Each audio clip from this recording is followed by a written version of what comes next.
की, सुखदेव जी महाराज की। राधे राधे। आज कथा है भगवान श्री कृष्ण का मथुरा में प्रवेश और कंस का स्वाहा। सुखदेव जी महाराज जी क्या कहते हैं कि स्तुवतस्य भगवान दर्शयित्वा जले वपुः भूयः समाहरत कृष्णो नटो नाट्यमिवात्मनः। हे परीक्षित, अक्रूर जी इस प्रकार भगवान की स्तुति किए। उन्हें भगवान श्री कृष्ण जल में और दिव्य रूप के दर्शन कराए। फिर उन्होंने उस रूप को छिपा लिया।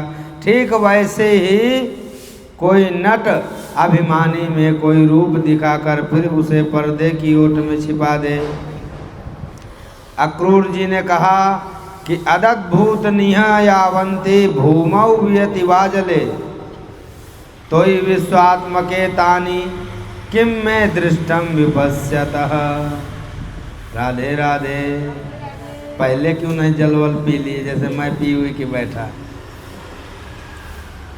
प्रभु, पृथ्वी आकाश या जल में और सारे जगत में जितने भी अद्भुत पदार्थ हैं ये सब आप में ही हैं। और हम 5 किलो आम भगवान में चढ़ा दिए तो ठाकुर जी समझने लगते हैं। जो मैंने देखा भगवान जितनी भी अद्भुत वस्तुएं हैं वे पृथ्वी में हो या जल अथवा आकाश में सब की सब जिनमें उन्हीं आपको मैं देख रहा हूँ। फिर भला मैंने यहाँ अद्भुत वस्तु कौन सी देखी। गांधिनी नंदन अक्रूर जी ने यह कहकर रथ हाँक दिया और भगवान श्री कृष्ण तथा बलराम जी को लेकर दिन ढलते ढलते मथुरापुरी में पहुँचा। नंद बाबा ब्रजवासी पहले से ही वहाँ पहुँच गए थे और मथुरा के बाहरी उपवन में रुककर उनकी प्रतीक्षा कर रहे थे।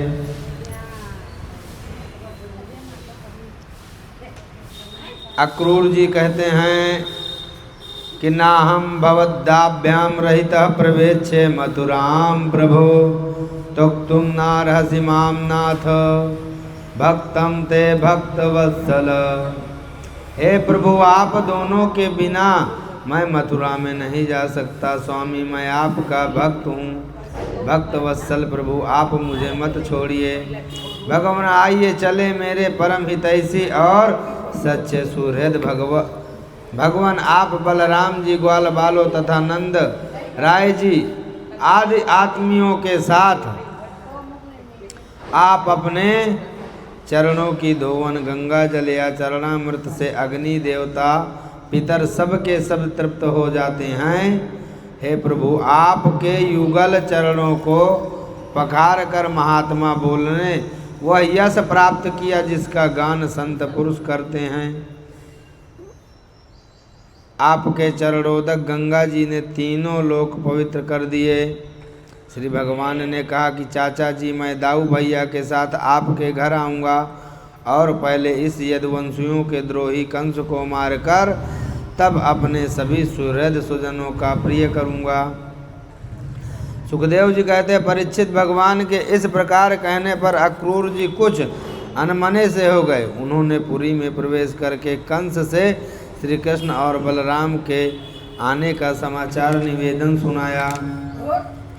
दूसरे दिन तीसरे पहर बलराम जी और ग्वाल बालों के साथ भगवान श्री कृष्ण मथुरापुरी को देखने के लिए नगर में प्रवेश किया। भगवान ने देखा कि नगर के परकोटे स्फटिक मणि बिल्लौर के बहुत ऊंचे ऊंचे गोपुर प्रधान दरवाजे तथा घरों में बड़े बड़े फाटक बने हुए हैं।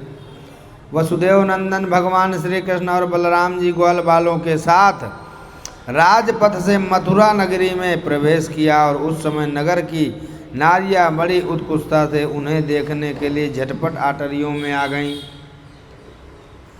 किसी किसी ने जल्दी के कारण अपने वस्त्र और गहने उल्टे पहन लिए, किसी ने भूल से कुंडल कंगन आदि जोड़ के पहन लिए, कोई एक ही कान में पाँव में पहन रखा था, कोई एक ही आँख में आंजन पाई थी। यह रमणियाँ तो भोजन कर रही थी, वे हाथ का और फेंक कर चल पड़ी। मथुरा की स्त्रियां बहुत दिनों से भगवान श्री कृष्ण की अद्भुत लीलाएं सुनती आ रही थी, पर उनके चिरकाल से भगवान श्री कृष्ण के लिए चंचल व्याकुल हो रहे थे। आज उन्होंने उन्हें देखा।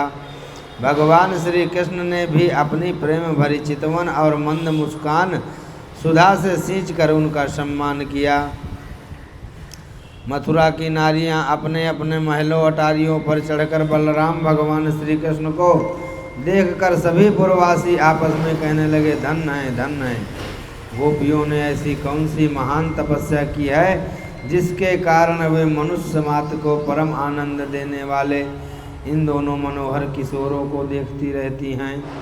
इसी समय भगवान श्री कृष्ण ने देखा कि एक धोबी जो कपड़े रंगने का काम करता है उनकी ओर आ रहा है। भगवान श्री कृष्ण ने उससे धुले हुए उत्तम उत्तम कपड़े मांगे। भगवान ने कहा, भाई तुम हमें ऐसे वस्त्र दो जो हमारे शरीर में पूरे पूरे आ जाएं। वास्तव में हम लोग उन वस्त्रों के अधिकारी हैं। इसमें संदेह नहीं कि यदि तुम हम लोगों को वस्त्र दोगे तो तुम्हारा परम कल्याण होगा। परीक्षित, भगवान सर्वत्र परिपूर्ण है, सब कुछ उन्हीं का है। फिर भी उन्होंने इस प्रकार मांगने की लीला की, परंतु वह मूर्ख राजा कंस का सेवक होने के कारण मतवाला हो रहा था। भगवान की वस्तु भगवान को देना तो दूर रहा, उसने क्रोध में भरकर आपेक्ष करते हुए कहा, तुम लोग रहते हो सदा पहाड़ और जंगलों में, क्या वहाँ ऐसे ही वस्त्र पहनते हो?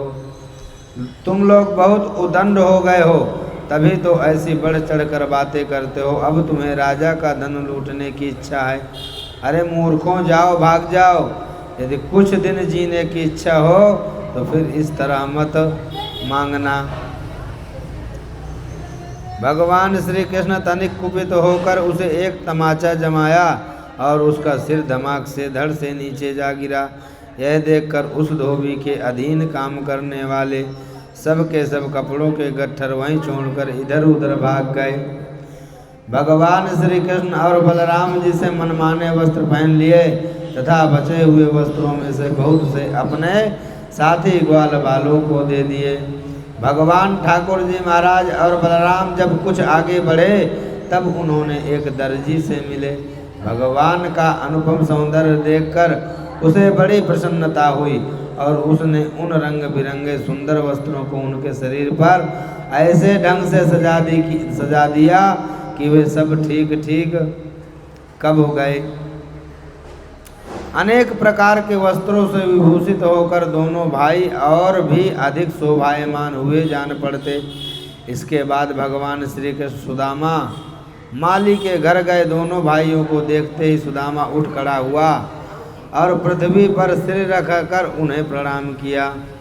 फिर उनको आसन पर बैठाकर उनके पांव पखारे, हाथ धुलाए और तदनंतर ग्वाल बालों के सहित सबकी फूलों के हार पहनाकर पान चंदन आदि सामग्रियों से विधिवत पूजा कर इसके पश्चात उसने प्रार्थना की, हे प्रभु, आप दोनों के शुभागमन से हमारा जन्म सफल हो गया। राधे राधे। हमारा कुल पवित्र हो गया। आज हम पितर, ऋषि और देवताओं के ऋण से मुक्त हो गए। आप दोनों संपूर्ण जगत के परम कारण हैं। आप संसार के अभ्युदय, उन्नति और निश्रेय मोक्ष के लिए ही इस पृथ्वी पर अपने ज्ञान बल आदि आसंकों साथ अवतीर्ण हुए। मैं आपका दास हूँ। भगवान श्री कृष्ण ने सुदामा को उसके मांगे हुए वर तो ही दिए, ऐसी लक्ष्मी भी दी जो वंश परंपरा के साथ साथ बढ़ती जाए और साथ ही बल, आयु, कीर्ति तथा कांति का भी वरदान दिया। इसके बाद भगवान श्री कृष्ण बलराम जी के साथ वहाँ विदा हुए जहाँ पर कंस का कब्जा था। वहाँ भगवान ने कृपा की, धनुष भंग और कंस की घबराहट। सुख जी कहते हैं कि अथ वज्रं राजपथेन माधव स्त्रियं गृहीतांग विलेप भाजनम विलोक्य कुब्जां युतिं वरानां प्रपच्छयान्ते प्रहसन रसप्रदः।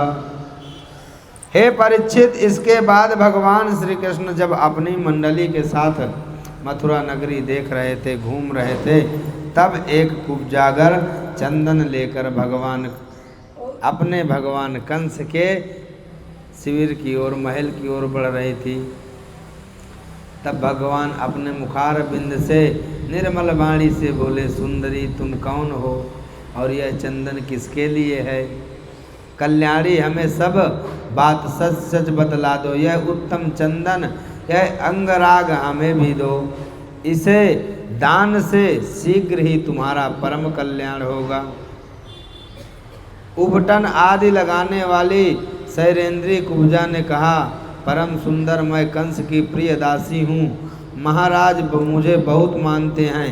मेरा नाम त्रिवक्रा कुब्जा है।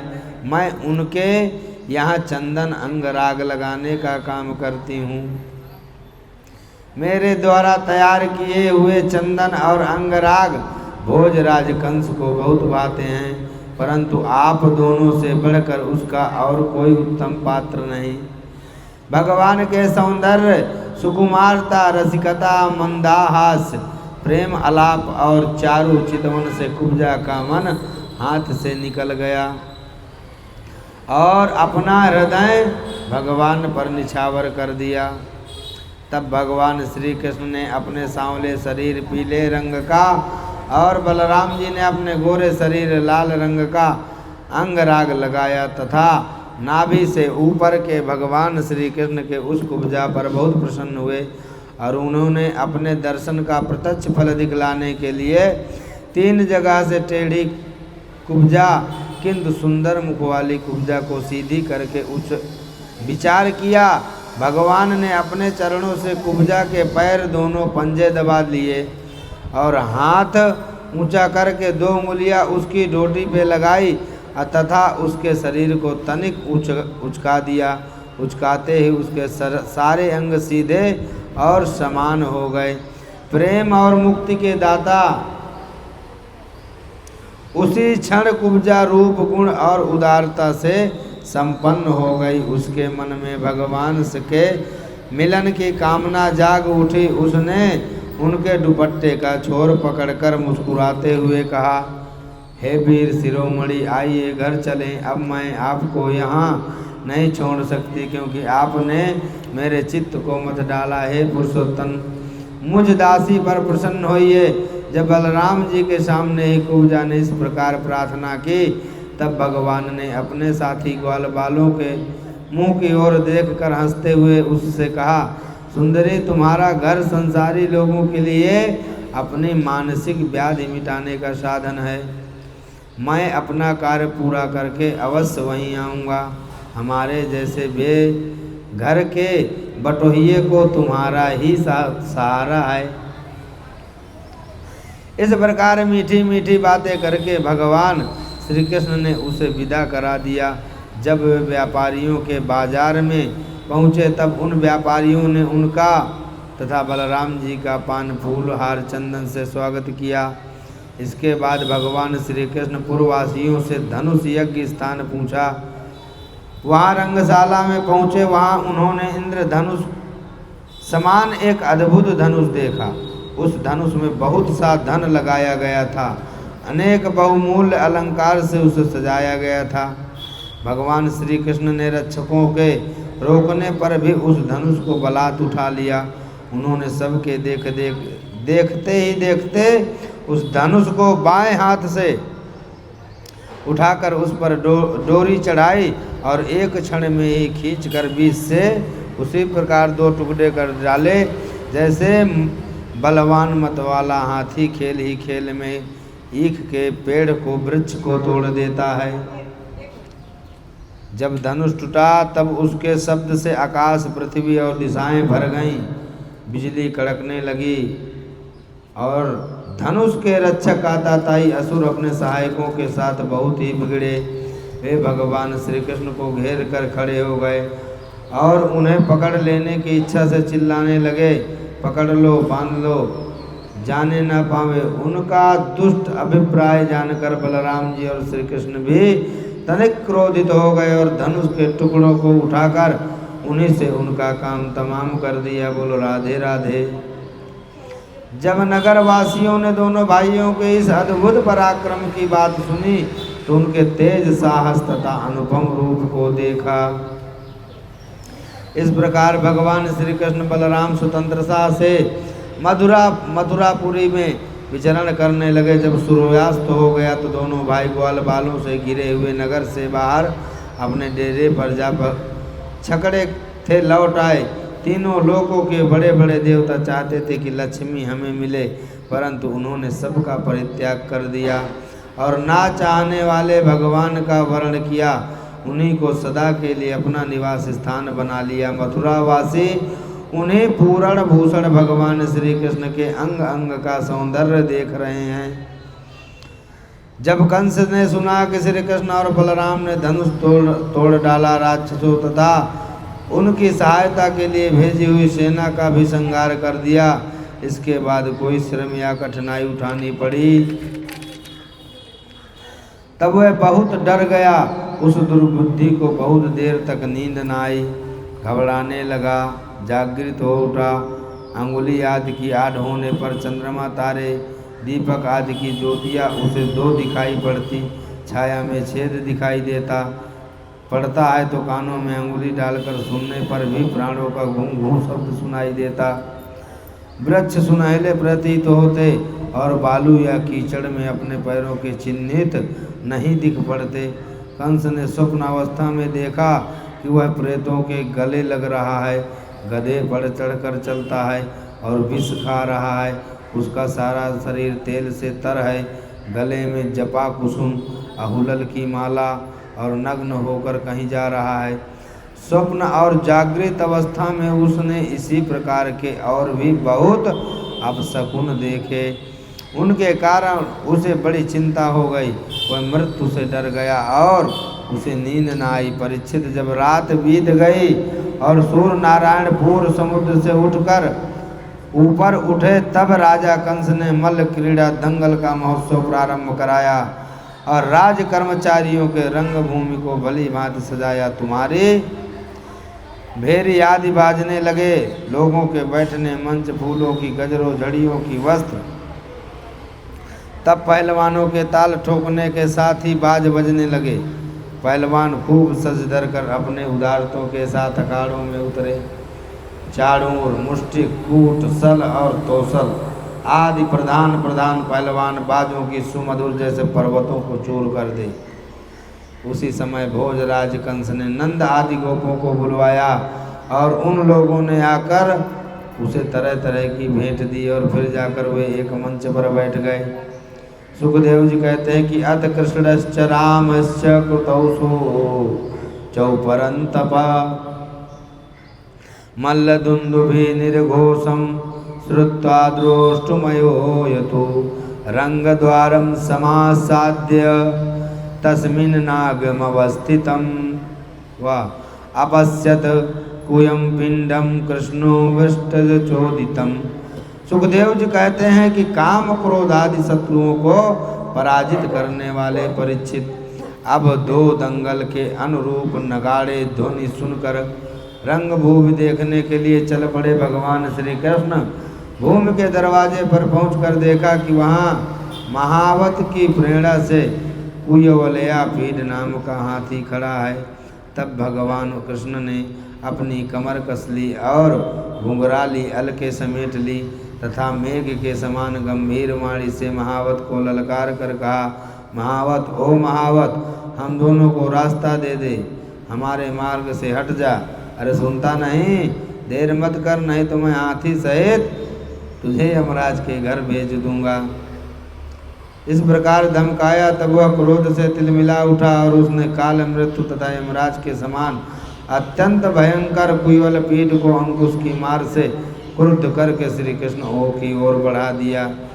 कुयलवा पीठ ने भगवान की ओर झपट कर उन्हें बड़ी तेज से सूंड में लपेट लिया, परंतु भगवान सूंड से ही बाहर सरक आए और उसे एक घूंसा जमाकर उसके पैरों के बीच में जा दिए। उन्हें अपने सामने ना देखकर कुयलवा पीठ को बड़ा क्रोध हुआ उसने सूंघ कर भगवान को अपनी सूंड से टटोल लिया और पकड़ा भी, परंतु उन्होंने बलपूर्वक अपने को उससे छुड़ा लिया। इसके बाद भगवान उस बलवान हाथी को पूंछ से पकड़कर खेल खेल में ही उसे हाथ के पीछे से घसीट लाए, जैसे गरुड़ सांप को घसीट लाता है। जिस प्रकार घूमते ही बछड़े साथ बालक घूमता है, अथवा स्वयं भगवान श्री कृष्ण जिस प्रकार बछड़े से खेलते थे, वैसे ही वे उस पूंछ पकड़कर उसे घुमाने लगे। जब वह दाएं के घूमकर उनको पकड़ना चाहे तब वह बाएं हो जाते, और जब वह बाएं की ओर घूमता तब वो दाएं हो जाते।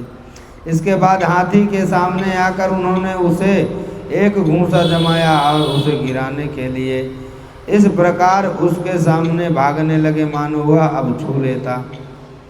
भगवान श्री कृष्ण ने दौड़ते दौड़ते एक बार खेल खेल में ही पृथ्वी पर गिरने का अभिनय किया और झट से वहां उठकर भाग खड़े हुए। उस समय वह हाथी क्रोध से जल भुन रहा था। उसने समझा कि वे गिर पड़े और बड़े जोर से अपने दोनों दांत धरती पर मारे। जब कोयलवा पेड़ यह आक्रमण व्यर्थ हो गया तब वह और चिढ़ गया और महात्माओं को प्राणों से वह क्रुद्ध होकर भगवान श्री कृष्ण पर ऐसे टूट पड़ा। भगवान मधुसूदन ने जब उसे अपनी ओर झटकते देखा तब उसके पास चले गए और अपने एक ही हाथ से उसका सूंड पकड़कर उसे धरती पर पटक दिया। उसके गिर जाने से भगवान के सिंह के समान खेल ही खेल में पैरों से दबाकर दांत उखाड़ लिए और उसी से हाथी की महावत का काम तमाम कर दिया। बोली राधे राधे। मरे हुए हाथी को छोड़कर भगवान श्री कृष्ण हाथों में उस दांत को लिए वही रंगभूमि में प्रवेश किया। उस समय उनकी शोभा देखने योग्य थी। उनके कंधे पर हाथी का दांत था, रखा हुआ था। शरीर रक्त और मद की बूंदों से सुशोभित था और मुखल पर पसीने की बूंदें झलक रही थी।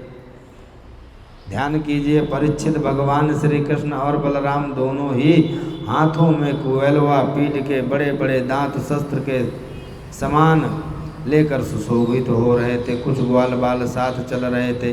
इस प्रकार उन्होंने रंगभूमि प्रवेश किया। जिस समय भगवान श्री कृष्ण बलराम जी के साथ रंगभूमि में पधारे, उस समय वे पहलवानों को, वज्र कठोर शरीर साधारण मनुष्यों को, नर रत्न स्त्रियों को, मूर्तिमान कामदेव ग्वापों को, स्वजन दुष्ट राजाओं को दंड देने के शासक माता पिता के समान, बड़े बूढ़ों को, शिशु किस कंस को, मृत्यु अज्ञानों को, विराट योगियों को, परम तत्व और भक्ति शिरोमणि को, वृषणवंशियों का अपने इष्ट देव जान पड़े।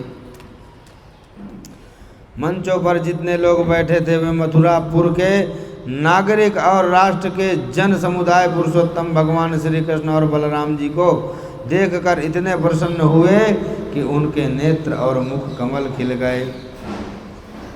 उनके सौंदर्य और गुण माधुर्य और निर्भयता के कारण मानो मार्गदर्शन बातें कहते कहते सुनने लगे। ये दोनों साक्षात भगवान नारायण के अंश हैं। इस पृथ्वी पर वसुदेव के घर में अवतीर्ण हुए हैं। अंगुली दिखाकर ये सांवले सलोने कुमार देवकी के गर्भ से उत्पन्न थे। जन्माते ही वसुदेव जी ने इन्हें गोकुल पहुंचा दिया था। इतने दिनों तक ये वहाँ छिप कर रहे और नंद जी के घर में पलकर इतने बड़े हुए। इन्होंने ही पूतना, तृणावत, शंखचूड़, केसरी, धेनु आदि का सब दुष्टों का, यमलार्जुन का भी उद्धार किया। इन्होंने ही गौ आदि ग्वालों की, दानवों की ज्वाला से बचाया। जिस समय दर्शकों से यह चर्चा हो रही थी और अखाड़ों में तुरई आदि बज रहे थे, उस समय चारुण ने भगवान श्री कृष्ण और बलराम को संबोधन करके यह बात कही, नंद नंदन श्री कृष्ण और बलराम, तुम दोनों वीरों के आदरणीय हो। हमारे महाराज ने यह सुनकर कि तुम लोग कुश्ती लड़ने योग्य हो, निपुण हो, तुम्हारा कौशल देखने के लिए तुम्हें यहाँ बुलावाया है।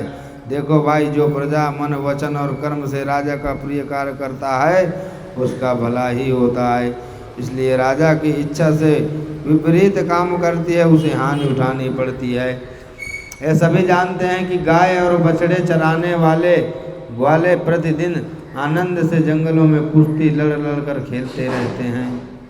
परीक्षित, भगवान श्री कृष्ण तो चाहते ही थे कि इनसे दो हाथ करें, इसलिए उन्होंने चारूण की बात सुनकर उसका अनुमोदन स्वीकार किया और देश कल के अनुसार यह बात कही, चारूण, हम भी इन भोजराज कंस की वनवासी प्रजा हैं, हमें इनको प्रसन्न करने का प्रयत्न अवश्य करना चाहिए, इसी में हमारा कल्याण है। किंतु चारूण, हम लोग अभी बालक हैं, इसलिए हम अपने समान बल वाले बालकों के साथ ही कुश्ती लड़ने का खेल करेंगे। कुश्ती समान बल वालों के साथ ही होनी चाहिए।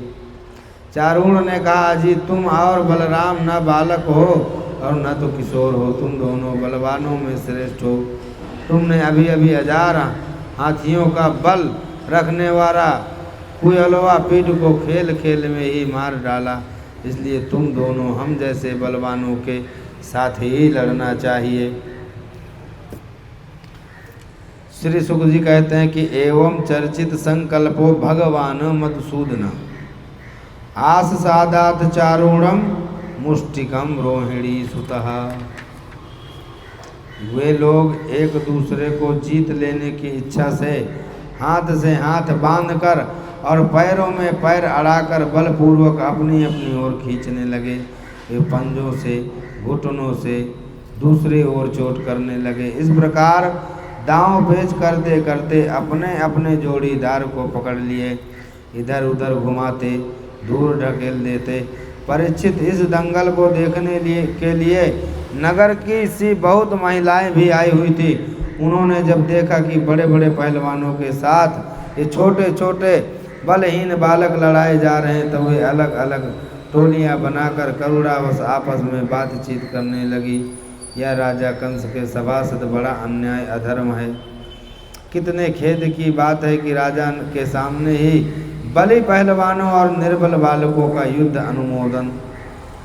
परंतु भगवान श्री कृष्ण और बलराम अभी जवान भी नहीं हुए, इनकी किशोर अवस्था थी। इनका एक एक अंग अत्यंत सुकुमार है। कहाँ ये और कहाँ वे। जितने लोग यहाँ इकट्ठे हुए देख रहे हैं, लेकिन कोई कुछ बोल नहीं रहा, धर्म का उल्लंघन नहीं कर रहा, अधर्म का। अब हमें भी यहाँ से चल देना चाहिए। जहाँ अधर्म की प्रधानता हो वहाँ कभी ना रहें। देखो, शास्त्र कहता है कि बुद्धिमान पुरुष को सभासद में दोषों को जानते हुए अवगुणों का कहना भी पाप है। इसलिए जहाँ गलत हो वहाँ बोलना चाहिए, नहीं बोल पाओ तो उठ के चले जाना चाहिए। जानता है ऐसा कह देना, यह तीनों ही बातें मनुष्य को दोष भागी बनाती हैं। देखो देखो, श्री कृष्ण शत्रु के चारों ओर पैतरा बदल रहे हैं, उनके मुख पर पसीने की बूंदें ठीक वैसे ही शोभा दे रही हैं। सखी, पता नहीं गोपियों ने कौन सी तपस्या की है जो ऐसे दो भगवान नारायण स्वरूप मिले हैं। ये कौन सी तपस्या का फल है। श्री कृष्ण जब प्रातः काल गौं चराने जाते हैं, भरत शिरोमणि जिस समय पूर्ववासिनी की स्त्रियां इस प्रकार बातें कर रही थी, उसी समय योगेश्वर भगवान श्री कृष्ण के मन ही मन शत्रु को मार डालने का निश्चय किया। और स्त्रियां को यह भय पूर्ण बड़े माता पिता देव की वसुदेव भी सुन रहे थे। वे पुत्र स्नेह व शोक से विहल हो गए। उनके हृदय में बड़ी जलन, बड़ी पीड़ा होने लगी, क्योंकि वे अपने पुत्र के बलवीर को नहीं जानते थे। भगवान श्री कृष्ण और उनसे भिड़ने वाला चारूण दोनों ही भिन्न भिन्न प्रकार के दांव पेंच का प्रयोग करते हुए परस्पर जिस प्रकार लड़ रहे थे, वैसे ही बलराम की और मुष्टिक भी भिड़े हुए थे। भगवान के अंग प्रत्यंग वज्र के समान कठोर हो गए और रगड़ के चारूण की रगड़ ढीली पड़ गई, और बार बार ऐसा मालूम होता मानो उसके शरीर के सारे बंधन टूट रहे हैं। उसे बड़ी ग्लानि, बड़ी व्यथा हुई। अब वह अत्यंत क्रोधित होकर बाज की तरह झपटा और दोनों के हाथों घूंसे बांधकर उसने भगवान श्री कृष्ण की छाती पर प्रहार किया। परंतु उसके प्रहार से भगवान तनिक भी विचलित न हुए, जैसे फूलों के गजरे के मारने से गजराज। उन्होंने चारूण की दोनों भुजाएं पकड़ ली और उसे अंतरिक्ष में बड़े वेग से कई बार घुमाकर धरती पर दे मारा। परीक्षित चारों के प्राण तो घूमने के समय ही निकल गए थे। उसकी वेशभूषा अस्त व्यस्त हो गई, केश और मालाएं बिखर गई। वह इंद्रध्वज इंद्र की पूजा के लिए खड़े किए गए झंडे के समान गिर पड़ा। इसी प्रकार मुष्टिका ने भी बलराम जी को एक घूंसा मारा। इस पर बलि बलराम जी के उस बड़े जोर से एक तमाचा जड़ दिया। तमाचा लगने से वह कांप उठा और आंधी से उखड़े हुए वृक्ष के समान अत्यंत व्यथित होकर और अंत में प्राणहीन होकर खून उगलता हुआ पृथ्वी पर गिर पड़ा। जब चारूण, मुष्टिक, कुटसल और तोसल ये पांचों पहलवान मर चुके, तब जो बचे थे वे अपने प्राण बचाने के लिए स्वयं वहाँ से भाग खड़े हुए। उनका भाग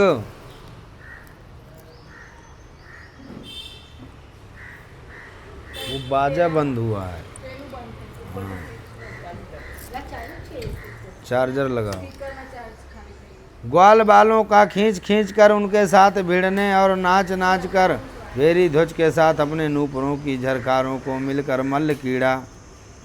भगवान श्री कृष्ण और बलराम अद्भुत लीला को देखकर सभी दर्शकों का बड़ा आनंद आया और कंस इस प्रकार बढ़ चढ़कर बकवाद कर रहा था कि अविनाशी श्री कृष्ण कुपित होकर फुर्ती से वेगपूर्वक उछलकर लीला से ही उसके ऊंचे मंच पर जा चढ़े। जब मनस्वी कंस ने देखा कि मेरे मृत्यु भगवान श्री कृष्ण सामने आ गए हैं, तब वह सहसा अपने सिंहासन से उठ खड़ा हुआ और हाथ में ढाल तलवार उठा ली। हाथ में तलवार लेकर वह राधे राधे चोट करने का अवसर ढूंढता हुआ पैंतरा बदलने लगा। आकाश में उड़ते हुए बाज के समान वह कभी दाईं ओर जाता तो कभी बाईं ओर, परंतु भगवान प्रचंड तेज, अत्यंत दुस्साह, जैसे गरुड़ सांप को पकड़ लेते हैं वैसे ही भगवान ने बलपूर्वक उसको पकड़ लिया। उसी समय कंस का मुकुट गिर गया और भगवान ने उसे केस से पकड़कर उसी ऊंचे मंच में रंगभूमि पर गिरा दिया। फिर परम स्वतंत्र और स्वयं कूद पड़े। उनके कूदते ही कंस की मृत्यु हो गई। बोलिए राधे राधे। सबके देखते देखते भगवान श्री कृष्ण ने कंस की लाश को धरती पर उसी प्रकार घसीटने लगे जैसे सिंह हाथी को घसीटते हैं। नरेंद्र, उस समय सबके मुंह से हाय हाय की बड़ी ऊंची आवाज़ सुनाई पड़ी। कंस नित्य निरंतर बड़ी गड़बड़ाहट के साथ श्री कृष्ण का ही चिंतन करता रहता था। वह खाते पीते, सोते, चलते, बोलते, सांस लेते, सब समय अपने सामने चक्र हाथ में लिए भगवान श्री कृष्ण को ही देखता। इस नित्य चिंतन के फलस्वरूप वह चाहे द्वेष भाव से ही क्यों न किया गया हो, उसे भगवान के उस रूप की प्राप्ति हुई, सारूप मुक्ति हुई, जिसकी प्राप्ति बड़े बड़े तपस्वी योगियों को भी नहीं होती। इसलिए कहते हैं कि भाव कुभाव जपहूँ आलसहूँ। आप चाहे जिस तरह जपो, पर भगवान का जाप करना चाहिए। तस्यानुजा भ्रातरो अष्टौ कन्यो ग्रोधकादयः अब्बधानुन्न विक्रूदा भ्रातु निर्वेशकारिणा। और कंस के कंक और न्योग्र आदि 8 छोटे भाई थे। वे अपने बड़े भाई का बदला लेने के लिए क्रोध से आग बबूले होकर भगवान की ओर दौड़े। तब बलराम जी ने देखा कि वे बड़े योग से युद्ध के लिए तैयार होकर दौड़े आ रहे हैं। तब उन्होंने परिघ उठाकर उन्हें वैसे ही मार डाला जैसे सिंह पशुओं को मार डाला। उस समय आकाश में दुंदुभियाँ बजने लगी। भगवान के विभूत स्वरूप ब्रह्म शंकर आदि देवता बड़े आनंद से पुष्पों की वर्षा करने लगे। सुखदेव जी कहते हैं कि राज ज्योति अवश्य भगवान लोक भावना या माहुलौर किंकी संस्था भतानाम समकारयत। परीक्षित, भगवान श्री कृष्ण ही सारे संसार के जीवन दाता हैं। उन्होंने रानियों को ढाढ़स बंधाया, सांत्वना दी, फिर लोक रीति के अनुसार मरने वालों को जैसा किया कर्म होता है वह सब कराया। तदनंतर भगवान श्री कृष्ण और बलराम जी जेल में जाकर अपने माता पिता को बंधन से मुक्त करवाया, किंतु अपने पुत्रों के प्रणाम करने पर भी देवकी और वसुदेव ने उन्हें जगदीश्वर समझकर अपने हृदय से नहीं लगाया। उन्हें शंका हो गई कि हम जगदीश्वर की पुत्र कैसे समझें। सुखदेव जी कहते हैं कि परीक्षित, भगवान श्री कृष्ण ने देखा कि माता पिता को मेरे ऐश्वर्य का, मेरे भगवत भाव का ज्ञान हो गया है, परंतु इन्हें ऐसा ज्ञान होना ठीक नहीं, इससे तो ये पुत्र स्नेह का सुख ही नहीं पा सकेंगे। ऐसी सोचकर उन्होंने उन पर अपनी वह योग माया फैला दी जो उनके स्वजनों को मुक्त रखकर उनकी लीला में सहायक होती है। यदुवंश शिरोमणि भगवान श्री कृष्ण बड़े भाई बलराम जी के साथ अपने माँ बाप के पास जाकर आदर पूर्वक, विनय पूर्वक झुककर मेरी अम्मा, मेरी पिताजी, इन शब्दों से उन्हें प्रसन्न करते हुए कहने लगे, पिताजी, माताजी, हम आपके पुत्र हैं और आप हमारे लिए सर्वदा उत्कंठित रहें। फिर भी आप हमारे बाल्य, पौगंड और किशोर अवस्था सुख हमसे नहीं पा सके। दुर्दैववश हम लोगों को आपके पास रहने का सौभाग्य ही नहीं मिला। इसी से बालकों को माता पिता के घर में रहकर जो लाड प्यार का सुख मिलता है वह हमें भी नहीं मिल सका। पिता और माता यह शरीर को जन्म देते हैं और इसका लालन पालन, तब कहीं जाकर यह शरीर धर्म, अर्थ और काम, मोक्ष की प्राप्ति का साधन बनता है। यदि कोई मनुष्य 100 वर्ष तक जीकर माता और पिता की सेवा करता रहे तब भी वह उनके उपकार से उऋण नहीं हो सकता। राधे राधे। जो पुत्र सामर्थ्य रहते भी अपने माँ बाप का शरीर और धन से सेवा नहीं करता, उसके मरने पर यमदूत उसे उसके अपने शरीर का मांस खिलाते हैं।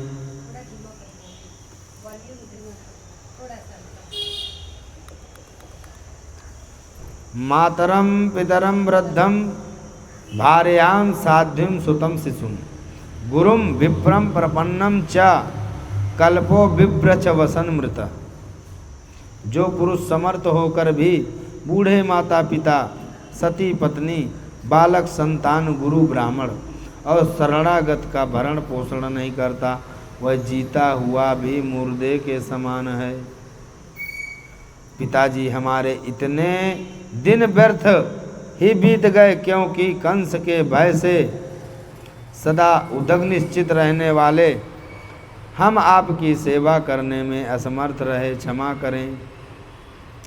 सुखदेव जी कहते हैं कि परीक्षित, अपनी लीला से मनुष्य बने हुए विश्वात्मा श्री हरि जी इस वाणी से मोहित हो देवकी वसुदेव ने उन्हें गोद में उठा लिया और हृदय में चिपकाकर परम आनंद प्राप्त किया। राजन, वे स्नेह पाप से बंधकर पूर्णतः मोहित हो गए और आंसुओं की धारा उनका अभिषेक करने लगी। हे देवकी नंदन भगवान श्री कृष्ण इस प्रकार अपने माता पिता को सांत्वना दिए। कुकुर आदि वंशों में उत्पन्न समस्त जातीय संबंधियों को ढूंढकर बुलवाया। अब सारे के सारे यदुवंशी भगवान श्री कृष्ण तथा बलराम जी के बाहुबल से सुरक्षित थे। उनकी कृपा से उन्हें किसी प्रकार की व्यथा न थी, दुख नहीं था। उनके सारे मनोरथ सफल हो गए थे, कृतार्थ थे। प्रिय परीक्षित, अब देवकी नंदन भगवान श्री कृष्ण बलराम जी दोनों नंद बाबा के पास आए और गले लगने के बाद उनसे कहने लगे, पिताजी, आपने और माँ यशोदा ने बड़े स्नेह और दुलार से हमारा लालन पालन किया। इसमें कोई संदेह नहीं कि माता पिता संतान पर अपने शरीर से भी अधिक स्नेह करते हैं। जिन्हें पालन पोषण न कर सकने के कारण स्वजन संबंधियों ने त्याग दिया है, उन बालकों को जो लोग अपने पुत्र के समान लाड प्यार से पालते हैं वे ही वास्तव में उनके माँ बाप हैं। पिताजी, अब आप लोग ब्रज में जाइए। इसमें संदेह नहीं कि हमारे बिना वात्सल्य स्नेह के कारण आप लोगों को बहुत दुख होगा। यहाँ के सुहृद संबंधियों को सुख करके हम आप लोगों से मिलने के लिए आएंगे। भगवान श्री कृष्ण ने नंद बाबा और दूसरे ब्रजवासियों को इस प्रकार समझा बुझाकर बड़े आदर के साथ वस्त्र आभूषण और उनके धातुओं से बने बर्तन आदि देकर उनका सत्कार किया। भगवान की बात सुनकर नंद बाबा ने प्रेम से अधीर होकर दोनों भाइयों को गले लगा लिया और फिर नेत्रों में आंसू भरकर गोपों के साथ ब्रज के लिए प्रस्थान किया। हे राजन, इसके बाद वसुदेव जी ने अपने पुरोहित गर्गाचार्य तथा दूसरे ब्राह्मणों से दोनों पुत्रों का विधि पूर्वक द्विजाति समुचित यज्ञोपवीत संस्कार करवाया। उन्होंने विविध प्रकार के वस्त्र और आभूषणों से ब्राह्मणों का सत्कार करके अब ये दोनों गुरुकुल में निवास करने की इच्छा से कश्यप गोत्री सांदीपनि मुनि के पास गए, जो अवंतीपुर उज्जैन में रहते थे। वे दोनों भाई विधि पूर्वक गुरु जी के पास रहने लगे। उस समय वे बड़े ही सुसंत अपनी चेष्टाओं को सर्वदा नियमित रखते हुए गुरु जी तो उनका आदर करते ही थे। भगवान श्री कृष्ण और बलराम जी भी गुरु जी की उत्तम सेवा करते थे। वहाँ से दोनों भाइयों ने संपूर्ण वेदों की शिक्षा ग्रहण की। इनके सिवा मंत्र और देवताओं के ज्ञान के साथ धनुर्वेद, मनुस्मृति, धर्मशास्त्र, मीमांसा और वेदों का तात्पर्य बदलाने वाले शास्त्र, तर्क विद्या, न्याय शास्त्र आदि की भी शिक्षा ग्रहण की। परीक्षित, भगवान श्री कृष्ण और बलराम केवल 64 दिन और रात में संयम शिरोमणि दोनों भाइयों ने 64 कलाओं ज्ञान प्राप्त कर लिया। कितने दिनों में? 64 कलाएं 64 दिन में। इस प्रकार अध्ययन समाप्त होने पर उन्होंने संदीपनि मुनि से प्रार्थना की कि आपकी जो इच्छा हो गुरु दक्षिणा मांग लो। महाराज संदीपनि मुनि ने उनकी अद्भुत महिमा और अलौकिक बुद्धि का अनुभव कर लिया था, इसलिए उन्होंने अपनी पत्नी से सलाह करके यह गुरु दक्षिणा मांगी कि प्रभास क्षेत्र में हमारा बालक समुद्र में डूबकर मर गया था, तुम लोग ला दो। बलराम जी और कृष्ण जी पराक्रम अनंत तथा दोनों ही महारथी थे। उन्होंने बहुत अच्छा कहकर गुरु जी की आज्ञा स्वीकार की और रथ पर सवार होकर प्रभास क्षेत्र में गए। और भगवान ने समुद्र से कहा, समुद्र तुम यहाँ अपनी बड़ी बड़ी तरंगे हमारे जिस गुरुपुत्र को बहा ले गए थे उसे लाकर शीघ्र हमें दो। मनुष्य वेशधारी समुद्र ने कहा, देवादि देव श्री कृष्ण, मैंने उसे बालक को नहीं लिया है। मेरे जल में पंचजन नाम का एक बड़ा भारी दैत्य जाति का असुर संख्य में रूप में रहता है, अवश्य ही उसने वह बालक को चुरा लिया होगा। राधे राधे। समुद्र की बात सुनकर भगवान तुरंत ही जल में जा घुसे और शंखचूर को मार डाला, परंतु वह बालक उसके पेट में नहीं मिला। तब उसके शरीर का शंख लेकर भगवान रथ पर चले आए और वहाँ से बलराम जी के साथ श्री कृष्ण ने यमराज की प्रिय पुरी संयमनी में जाकर अपना शंख बजाया। शंख का शब्द सुनकर सारी प्रजा का शासन करने वाले यमराज ने उनका स्वागत किया और भक्ति भाव से भरकर विधि पूर्वक उनकी बहुत बड़ी पूजा की। भगवान ने कहा, यमराज, यहाँ अपने कर्म बंधन के अनुसार मेरा गुरुपुत्र लाया गया है, तुम मेरी आज्ञा स्वीकार करो और उसके कर्म पर ध्यान न देकर उसे मेरे पास ले आओ। यमराज ने जो आज्ञा कहकर भगवान का आदेश स्वीकार किया और उनका गुरुपुत्र ला दिया। तब यदुवंश शिरोमणि भगवान श्री कृष्ण और बलराम जी उस बालक को लेकर उज्जैन लौट आए और उसे अपने गुरुदेव को सौंप कर कहा, आप कुछ चाहें मांग लें। गुरु जी ने कहा, बेटा, तुम दोनों भली भांति गुरु दक्षिणा दी, अब और क्या चाहिए। जो तुम्हारे जैसे पुरुषोत्तम का गुरु है उसका कौन सा मनोरथ अपूर्ण रह सकता है। हे वीरों, अब तुम दोनों अपने घर जाओ, तुम्हें लोगों को पवित्र करने वाली कीर्ति प्राप्त हो। तुम्हारी पढ़ी हुई विद्या इस लोक और परलोक में सदा नवीन बनी रहे। बेटा परीक्षित फिर गुरु जी से आज्ञा लेकर वायु के समान वेग और मेघ के समान शब्द वाले रथ पर मथुरा की प्रजा बहुत दिनों तक दुखी हो रही। अब उन्हें आया हुआ देख सब के सब परमानंद में मग्न हो गए, मानो खोया हुआ धन मिल गया हो। बोलिए राधे राधे। सुखदेव जी कहते हैं कि परीक्षित, उद्धव जी वृषणी वंशियों में एक प्रधान पुरुष थे।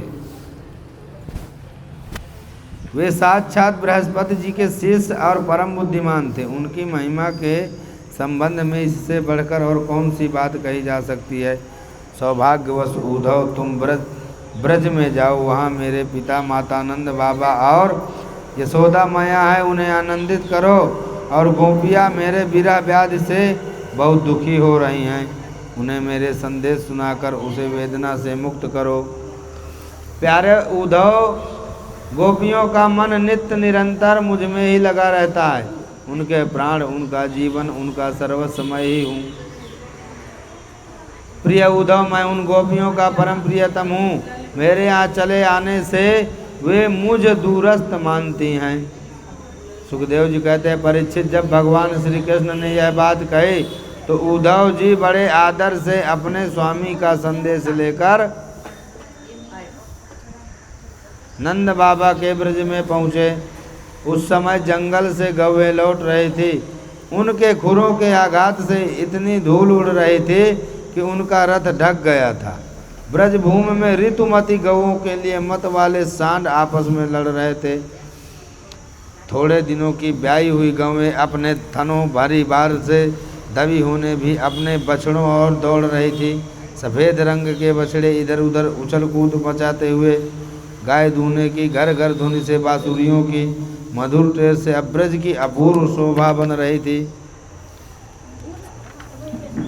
गोपी और गोप सुंदर सुंदर वस्त्र तथा गहनों से सरज धज कर श्री कृष्ण तथा बलराम जी के मंगलमय चरित्रों का गान कर रहे, और इस प्रकार ब्रज की शोभा बढ़ गई। जब भगवान ने श्री प्यारे अनुचर उद्धव जी को ब्रज में आए, तब उनसे मिलकर नंद बाबा बहुत ही प्रसन्न हुए। उन्होंने उद्धव जी को गले लगाकर उनका वैसे ही सम्मान किया मानो स्वयं भगवान श्री कृष्ण आ गए हों। समय पर उत्तम अन्न का भोजन कराया, और जब वे आराम से पलंग पर बैठ गए, सेवकों ने पांव दबाकर पंख जलाकर उनकी थकावट दूर की। तब नंद बाबा ने उनसे पूछा, परम भाग्यवान उद्धव जी, अब हमारे सखा वसुदेव जी जेल से छूट गए, उनके आत्मनीय सुजन तथा पुत्र आदि से उनके साथ हैं, इस समय वे कुशल से तो हैं। यह उनकी माँ है, सुजन संबंधी है, सखा है, गोप है, उनको अपना स्वामी और सर्वस्व मानने वाला यह ब्रज है। उन्हीं की गौएं वृंदावन और यह गिरिराज, क्या कभी इनका स्मरण करते हैं? आप बतलाइए। जब हम देखते हैं कि वह नदी है जिसमें श्री कृष्ण जल क्रीड़ा करते हैं, या गिरिराज ये उन्होंने से एक हाथ पर उठा लिया था, इससे संदेह नहीं कि मैं श्री कृष्ण और बलराम को देव शिरोमणि मानता हूँ, और यह भी मानता हूँ कि वे में देवताओं को भी बहुत बड़ा प्रयोजन सिद्ध करने के लिए यहाँ आए हुए हैं। सुखदेव जी कहते हैं, परीक्षित, नंद बाबा का हृदय यूँ ही भगवान श्री कृष्ण के अनुराग रंग में रंगा हुआ था। जब इस प्रकार वे उनकी लीलाओं का एक एक करके स्मरण करने लगे, तब तो उनमें प्रेम की बाढ़ सी आ गई। यशोदा रानी भी वहाँ बैठकर नंद बाबा की बातें सुन रही थी। श्री कृष्ण की एक एक लीला सुनकर उनके नेत्रों से आंसू बहे जाते, और पुत्र स्नेही बाढ़ से उनके स्तनों से दूध की धारा बह जा रही। उद्धव जी नंद बाबा और यशोदा रानी के हृदय में श्री कृष्ण के प्रति ऐसा अगाध अनुराग देखकर आनंद मग्न हो गए और कहने लगे, युवां सलग्धात् तमौनूनम देहिनाम यमानद नारायणे खिल गुरौ यत कृतामतिरिद्वसी।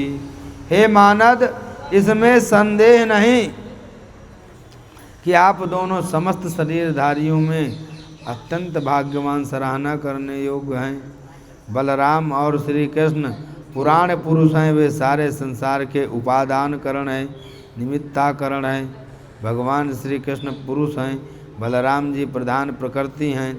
ये दोनों समस्त शरीर में प्रविष्ट होकर उन्हें जीवन दान देते हैं। जो जीव मृत्यु समय अपने शुद्ध मन को एक क्षण के लिए भी उनमें लगा दे, शीघ्र ही सूर्य के समान तेजस्वी और ब्रह्ममय हो जाता है। वे वेगवान ही जो सबके आत्मा और परमात्मा कारण भक्तों की अभिलाषा पूर्ण करने वाले ग्रहण करके प्रकट हुए, उनके प्रति आप दोनों का ऐसा सुदृढ़ वात्सल्य अभाव। फिर महात्माओं, दोनों के लिए आप कौन सा शुभ कर्म करना शेष रह जाता है। एक शरीर के प्रति अभिमान न होने के कारण ना कोई उनका प्रिय और ना तो अप्रिय, सब और सब के प्रति समान। परीक्षित भगवान श्री कृष्ण के सखा उद्धव और नंद बाबा इसी प्रकार आपस में बात करते रहे। रात बीत गई। कुछ रात शेष रहने पर गोपियाँ उठी। दीपक जलाकर उन्होंने धर की देहली पर वास्तु देवता का पूजन किया, अपने घरों को झाड़ू भराकर साफ किया और फिर दही मथने लगी। गोपियों की कलाइयों में कंगन शोभायमान हो रहे थे। उस समय गोपियाँ कमल नयन भगवान श्री कृष्ण के मंगलमय चरित्रों का गान कर रही थी। उनका वह संगीत, दही मथने की ध्वनि, भगवत्युदिते सूर्ये नंदद्वारी ब्रजौक सह दृष्टवारथम सात कौभम कस्यायमीत चा ब्रुवन। जब भगवान भुवन भास्कर का उदय हुआ तब ब्रज गांगनाओं देखा कि नंद बाबा के दरवाजे पर एक सोने का रथ खड़ा है और वे एक दूसरे से पूछने लगी कि ये रथ किसका है। किसी गोपी ने कहा कंस का प्रयोजन सिद्ध करने वाला अक्रूर ही तो कहीं फिर नहीं आ गया, जो कमल नयन प्यारे श्याम सुंदर को हमसे छीन ले गया। किसी दूसरी गोपी ने कहा क्या अब वह हमें ले जाकर अपने मरे हुए स्वामी का कंस का पिंडदान करेगा, अब यहाँ उसके आने का क्या प्रयोजन। ब्रजवासिनी स्त्रियाँ इसी प्रकार आपस में बातचीत कर रही थी कि उसी समय नित्य कर्म से निवृत्त होकर उद्धव जी आ पहुँचे। सुखदेव जी ने कहा कि परीक्षित गोपियों ने देखा कि श्री कृष्ण के सेवक उद्धव जी की आकृति और वेशभूषा श्री कृष्ण से मिलती जुलती थी। घुटनों तक लंबी लंबी भुजाएं, नूतल कमल दल के समान कोमल नेत्र, शरीर पर पीतांबर धारण किए हुए, गले में कमल पुष्पों की माला, कानों में मणि जड़ित कुंडल। जब इसने श्री कृष्ण जैसी वेशभूषा को धारण कर रखी है, सब की सब गोपियाँ उनका परिचय प्राप्त करने के लिए अत्यंत उत्सुक हो गईं और उद्धव जी को चारों ओर से घेर कर खड़ी हो गई। जब उन्हें मालूम हुआ कि ये तो रमा रमण भगवान श्री कृष्ण का संदेश लेकर, तब उन्होंने विनय से पूछा झुककर, सलज्ज हास्य चितवन और मधुर वाणी आदि से उद्धव जी का अत्यंत सत्कार किया और एकांत में आसन पर बैठा कर वे उनसे इस प्रकार कहने लगी। उद्धव जी वेद शास्त्र बहुत जानते थे, तो भगवान बोले आप जाओ वृंदावन और वहाँ गोप वो सब मेरे यहाँ आने के कारण सब दुखी हैं, तो आप उनको समझाओ। उद्धव जी हम जानते हैं कि आप यदुनाथ के पार्षद हैं, उन्हीं का संदेश लेकर पधारे हैं। आपके स्वामी ने आपने माता पिता को सुख देने के लिए आपको यहाँ भेजा है, अन्यथा हमें तो अब इस नंद गांव में गौओं के रहने की जगह में उनके स्मरण करने योग्य कोई भी वस्तु दिखाई नहीं पड़ती। माता पिता आदि सगे संबंधी स्नेह बंधन तो बड़े बड़े ऋषि मुनि भी बड़ी कठिनाई से छोड़ पाते हैं। दूसरों के साथ जो प्रेम संबंध का स्वांग किया जाता है वह तो किसी न किसी स्वार्थ के लिए ही होता है। भंवरों का पुष्प से और पुष्पों का स्त्रियों से ऐसा ही स्वार्थ का प्रेम संबंध होता है।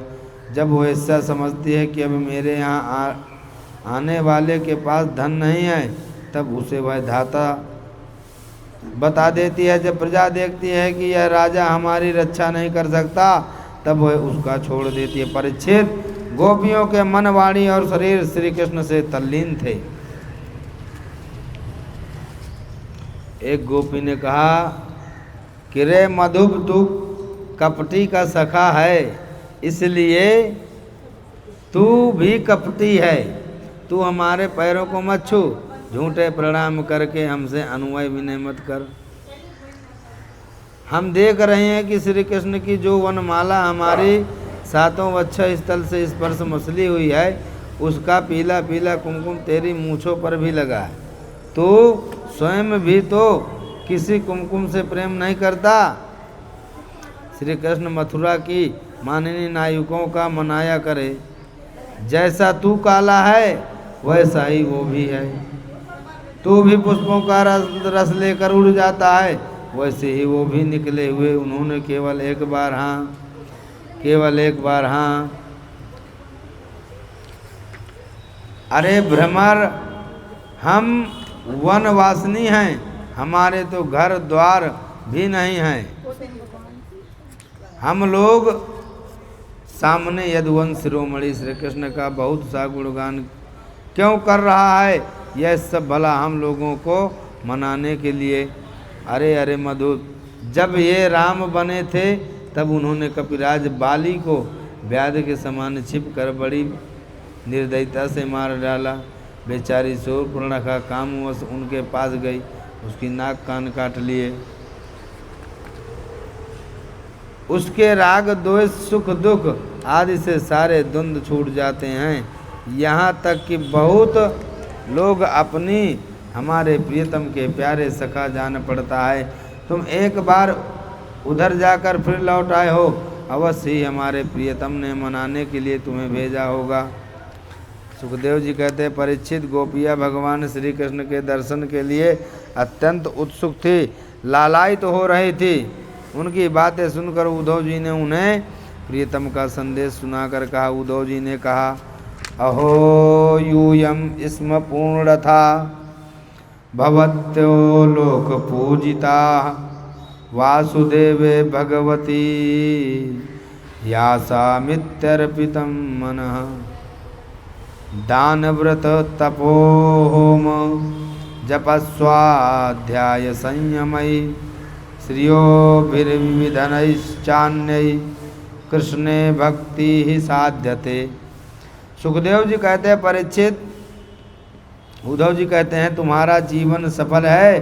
देवियों, तुम सारे संसार के लिए पूजनीय हो, क्योंकि तुम लोगों ने इस प्रकार भगवान श्री कृष्ण को अपना हृदय, अपना सर्वस्व समर्पित कर दिया।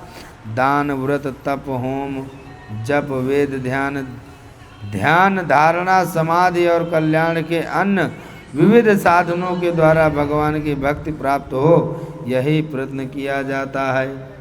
भगवान, यह सौभाग्य की बात है। महाभागवती गोपियों, भगवान श्री कृष्ण के वियोग से तुमने उन इंद्रियातीत परमात्मा के अतिव भाव प्राप्त कर लिया।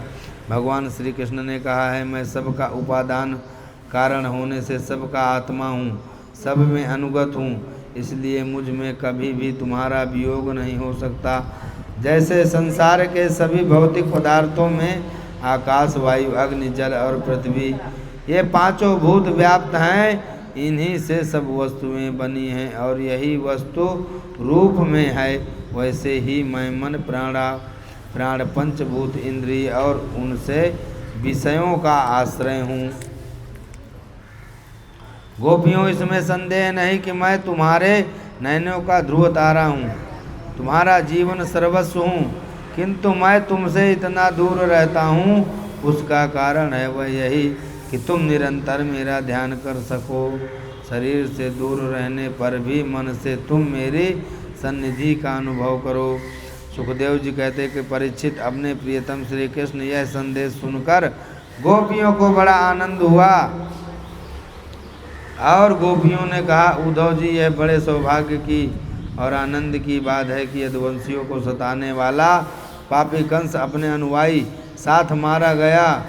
यह भी कम आनंद की बात नहीं कि श्री कृष्ण के बंधु बांधव और गुरुजन के साथ मनोरथ पूर्ण हो गए। किंतु उद्धव जी, एक बात आप हमें बतलाइए, जिस प्रकार हम अपनी प्रेम भरी लजीली मुस्कान और उन्मुख चितवन से उनकी पूजा करती थीं और वे भी हमसे प्यार करते थे, उसी प्रकार मथुरा की स्त्रियों से भी वे प्रेम करते हैं या नहीं? तब तक दूसरी गोपी बोल उठी, अरे सखी, हमारे प्यारे श्याम सुंदर तो प्रेम की मोहिनी कला के विशेषज्ञ हैं, सभी श्रेष्ठ स्त्रियां उनसे प्यार करती हैं। दूसरे गोपी बोली, असाधो, आप यह तो बतलाइए कि जब कभी नगरियों में मंडली में कोई बात चलती है तो हमारे प्यारे स्वच्छंद रूप से बिना किसी संकोच के प्रेम की बात करने लगते हैं। कुछ गोपियों ने कहा, उद्धव, क्या कभी श्री कृष्ण उन रात्रियों का स्मरण करते हैं? तब तक एक गोपी ने कहा, अरे सखी, अब तो उन्होंने शत्रुओं को मारकर राज्य पा लिया, जिसे देखो वह उनका सुहृद बना फिरता है। अब वे बड़े बड़े नरपतियों कुंवरियों की विवाह करेंगे। दूसरी गोपी ने कहा, नहीं सखी महात्मा, श्री कृष्ण तो स्वयं लक्ष्मीपति हैं, उनकी सारी कामनाएं पूर्ण हैं।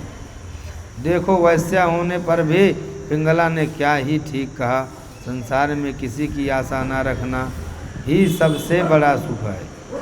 क्या है सबसे बड़ा सुख? संसार में किसी की आशा ना रखना ही सबसे बड़ा सुख है।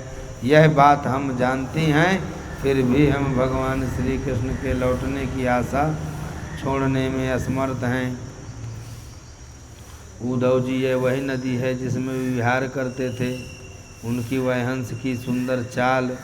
सुखदेव जी कहते, प्रिय परीक्षित, भगवान श्री कृष्ण का प्रिय संदेश सुनाकर गोपियों की विरह व्याथा शांत हो गई। वे इंद्रियातीत भगवान श्री कृष्ण को अपने आत्मा रूप में पाकर उद्धव जी गोपियों की विरह व्यथा मिटाने के लिए कई महीनों तक वहीं रहे। वे भगवान श्री कृष्ण की अनेकों लीलाएं और बातें सुना कर ब्रजवासियों को आनंदित करते रहते। नंद बाबा के ब्रज में जितने दिनों तक उद्धव जी रहे, उतने दिनों तक भगवान श्री कृष्ण की लीला की चर्चा होते रहने के कारण ब्रजवासियों को ऐसा जान पड़ा मानो अभी एक ही क्षण हुआ है। भगवान के परम प्रेमी भक्त उद्धव जी कभी नदी तट पर जाते तो कभी वनों पर। उद्धव जी ने ब्रज में रहकर गोपियों का इस प्रकार की प्रेम विकलता और तथा बहुत सी प्रेमी चेष्टाएं देखी। कहाँ ये वनचरी आचार ज्ञान जात से हीन गंवार की गंवार ग्वालिने, और कहाँ सच्चिदानंद घन भगवान श्री कृष्ण में अनन्य परम प्रेम। राधे राधे। सुखदेव जी कहते हैं, परीक्षित, इस प्रकार कई महीनों तक ब्रज में रहकर उद्धव जी ने